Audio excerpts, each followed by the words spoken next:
Hello and welcome to NSO at Home Live, a concert series created by the musicians of the National Symphony Orchestra.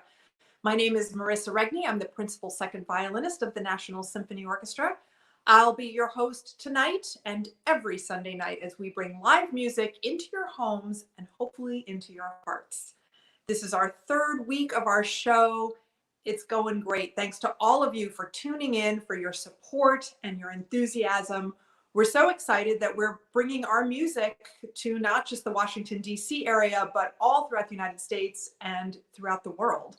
So that's really thrilling for us. And also we're being broadcast not only on the Facebook page of the NSO musicians and our own YouTube channel, but through the Facebook and YouTube channels of the Kennedy Center as well. So this is really exciting times for us. And thank you all for being here. Last week, we had a great show. We had a pack of Pekarskis performing. We had Pavel Pekarskis, a member of the first violin section of the orchestra, his wife Stella, and 4 of their 6 children joined us. It was super fun, great music. And we have another wonderful program for tonight. We have Principal Flutist Aaron Goldman, violinists Glenn Donnellan and Jan Chong, and cellist Eugena Chang with some great music and some wonderful, really uplifting stories to tell. So let's not waste any time. Let's go straight over to Aaron Goldman, who awaits us. There he is. Hey, Aaron, how's it going? Things are good. It's great to see you, Marissa. It's really good to see you, even though you're a tiny speck on my screen. I'm so happy to see you, and I cannot wait to hear you play.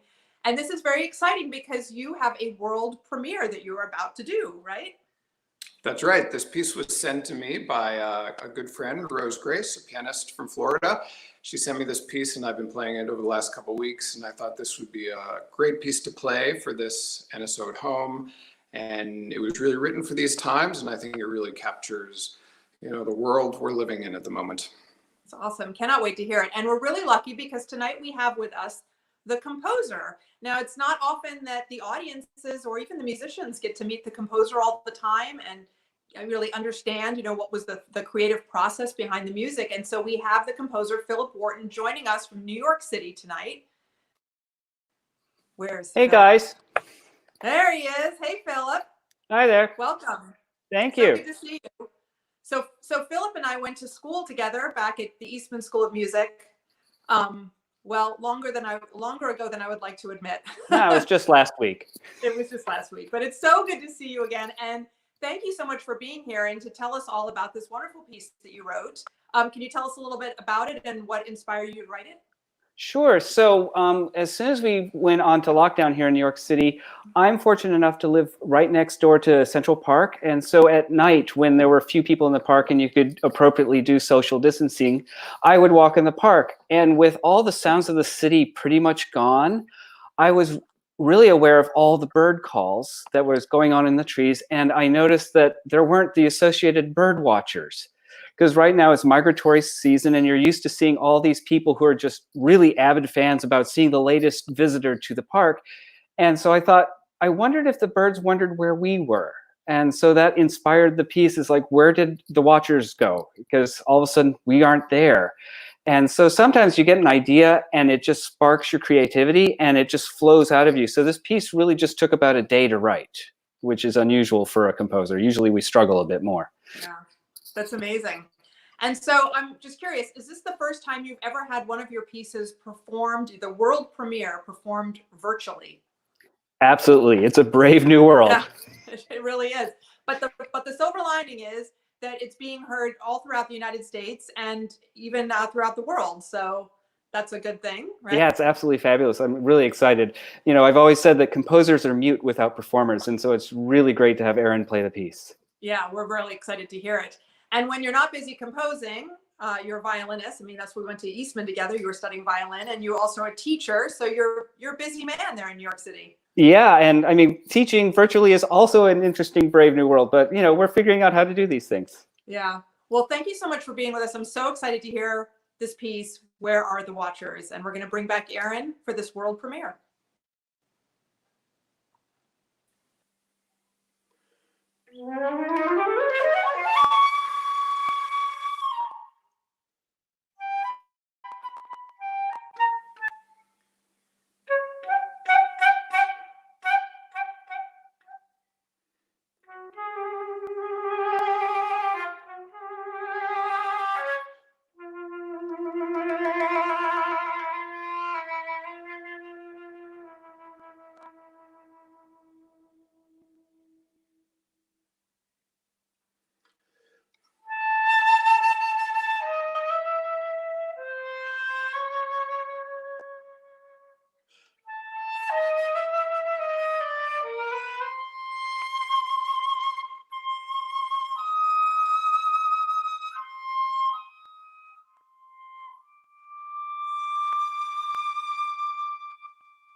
Bravo.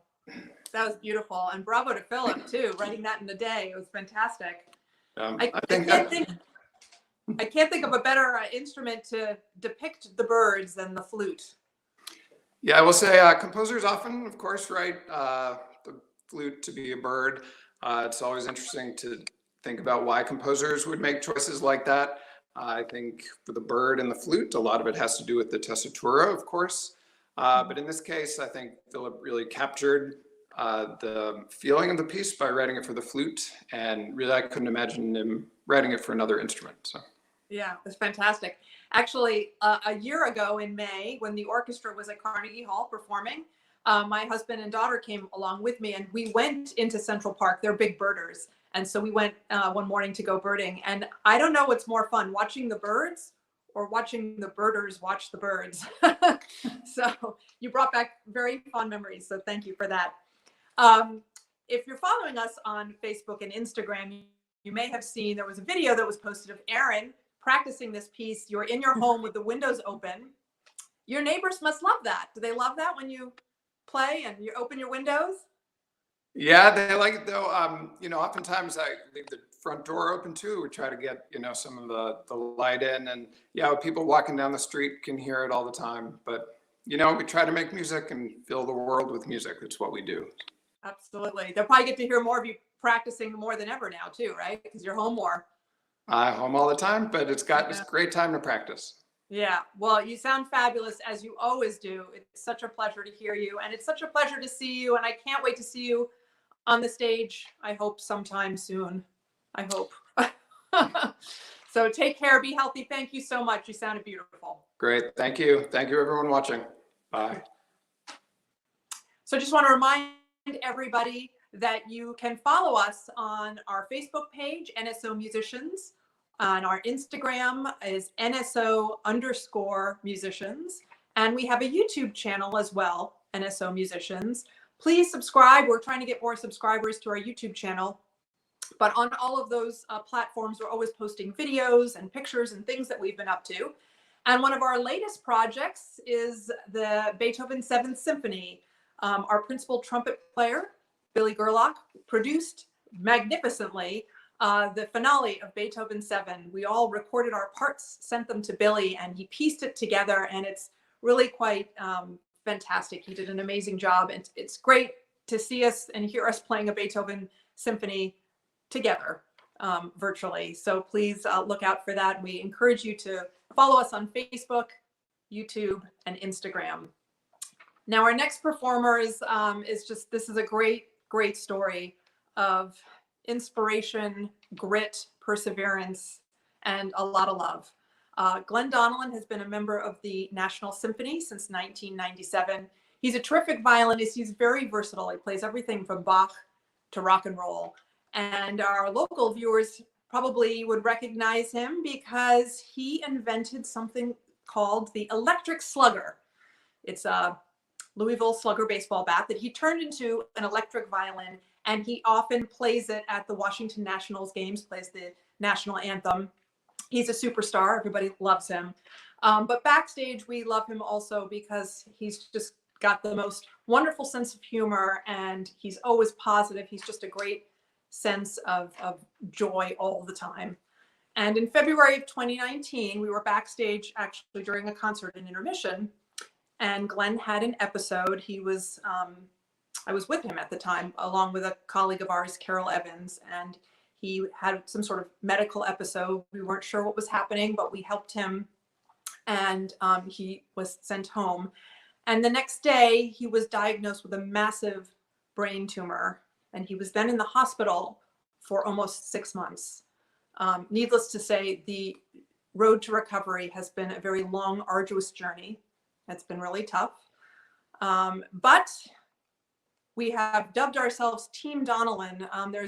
It takes a village, they say, and a village he has, a lot of people that love him, his friends, his colleagues, and his family, and everybody has rallied around him. And leading the pack is his extraordinary wife, Jan Chong. She too is a terrific violinist. She has been a substitute violinist for the National Symphony for several decades now, and actually has been filling in for Glenn while he's on medical leave. And she has just been an amazing source of strength and inspiration. They both are. It's really quite heroic what they have managed to achieve. And so we're so happy that they'll be joining us. And without further ado, let's head straight over to Glenn and Jan's home.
thank you for joining us.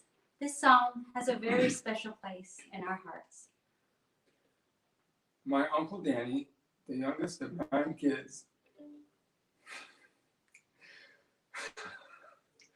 He passed away during the Vietnam War, and we recorded this for his sister, older sister, Aunt Nancy, last December, just before she passed. We miss you, Aunt Nancy. Our next song is Mona Lisa, the first song on a playlist that I made and played for Glenn after his surgery. When he was at Hopkins, there were times when the only way I could reach him was through music. I knew he was in there and that he was still Glenn by the way his eyes responded to our songs. Now this song reminds us of how far he has come and how music helped us stay connected during those very dark times. Here is Mona Lisa.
I'd like to thank our family, our friends, our colleagues, and all of my fans for all of your support and love during these challenging months.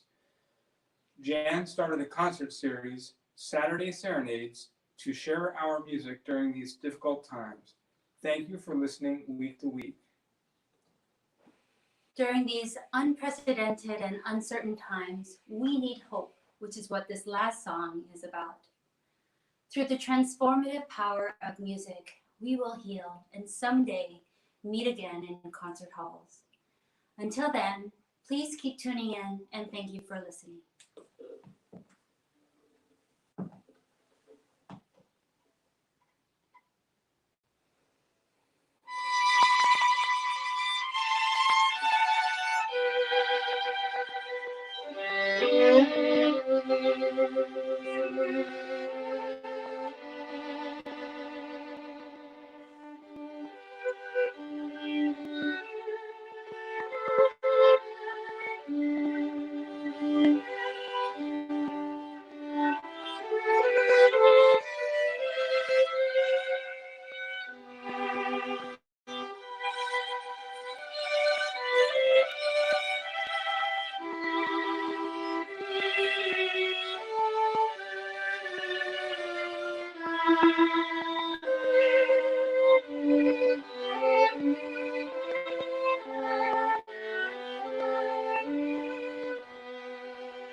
Wow. Thank you, Glenn and Jan. I'm teary listening to you guys. You're such an inspiration. Just, I miss you guys, and you guys are heroes. So thank you so much for that. I want to remind everybody you can follow them, their website, musichealsglennjan.com. They've also got a YouTube channel and Instagram. Please follow them. They post content every week. They've got a new tune that they put up, and it's just good for the heart and soul, I have to say. It's amazing. Oh, thanks for that, Jan and Glenn. So I just want to let you know we will not be on live next week because next weekend is Memorial Day weekend. Normally the orchestra heads over to the West Lawn of the Capitol and we participate in the National Memorial Day concert that's broadcast on PBS. Obviously that concert is not taking place this year because of the COVID-19 pandemic. The show will be broadcast, however. They're using, I think, some clips from former shows, and they have some new content that they'll be putting on. In fact, this past week, a very small group of us went to the concert hall at the Kennedy Center and were able to record some content for that concert. We practiced social distancing. We were very, very far apart from each other on the stage, but it still was remarkable to be together. Just there were 10 of us, and just to play music together, to see my colleagues in 3D instead of on a Zoom call or on a screen it was just remarkable. So please tune in for that concert. You can check your local PBS listings for the information, but that's next Sunday night. So we will not be here next Sunday night. And last but not least, I know I said Glenn is our inspiration and our humor. Our last performer, I would say, is the ray of sunshine of the National Symphony Orchestra. She is so bubbly. So she makes everybody smile that she comes anywhere near.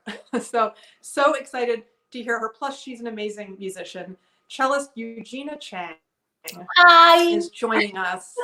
There she is. I mean, so happy to see you. I miss your infectious laugh, and you make everybody happy. Oh, thank you. So it's so nice to see you. I miss you. Nice Have you been keeping busy during the quarantine? I don't know. I think my stomach's been busy. I've been eating so much carbs. I know. They should call it Carb 19 instead of 19. Right? Yeah. So you're going to play a bit of Bach for us, right? There's nothing that quite soothes. It's like as meditative as Bach, right? Yes, I'll play a movement of the third suite, Beret 1 and Beret 2. And a beret is like a dance. So if you guys want to get up and dance for the first beret, go ahead. All right. I'm going to. My camera's going to be taken off of me, but I'll be dancing. I can't wait. Take it away. Thanks.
Woo, girl, I was dancing. That was fabulous. I mean, I knew it would be. It was fabulous. Thank you so much. It's so nice. We started the program with Aaron, and so it's so nice to hear like the high tones of the flute, and then to round it off with the low, beefy sounds of the cello. I love that. Thank you. And Bach is kind of like the meat and potatoes for our string players, isn't it? I mean, kind of what we go back to all the time. Bach. Yes, all the time. I've been playing here and there like every day, so it's been really fun. Good, excellent. So next you're going to play for us a bit of Schubert, right? This is a very sort of meditative, calming, well, this is very calming, beautiful way to end on a Sunday night. It's the name of the piece, Du bist die Ruhe, and it was a Schubert song written, Yes. for, mezzo soprano and piano. Played, of course. You're not going to sing, are you? Oh. No, you're going to play on the cello. But I thought this was very interesting because last week, Pavel Pekarsky played for us another Schubert song, Der Ölkönig, that was arranged for violin. Mm-hmm. And this is a very different type of song. So if you watched last week, you may remember we read the poem, Der Ölkönig. It's a very tragic poem about a man who loses his little boy. His little boy dies. And the music is very frenzied and dramatic. You'll notice when Eugena plays this next piece, it's just very, very calm and beautiful. It's a romantic poem. And so I thought maybe since we heard the poem last week read, it would be nice to read the poem this week as well, so you would get a sense of what the music is depicting. So this is Du bist die Ruhe by Friedrich Ruckert. You are my rest, my calm and peace. You are longing and what stills it. Full of joy and grief, I consecrate to you my eyes and my heart as a dwelling place. Come into me and softly close the gate behind you. Drive all other grief from my breast. Let my heart be full of your joy. The temple of my eyes is lit by your radiance alone. Oh, fill it completely.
Bravo. Thank you, Eugena.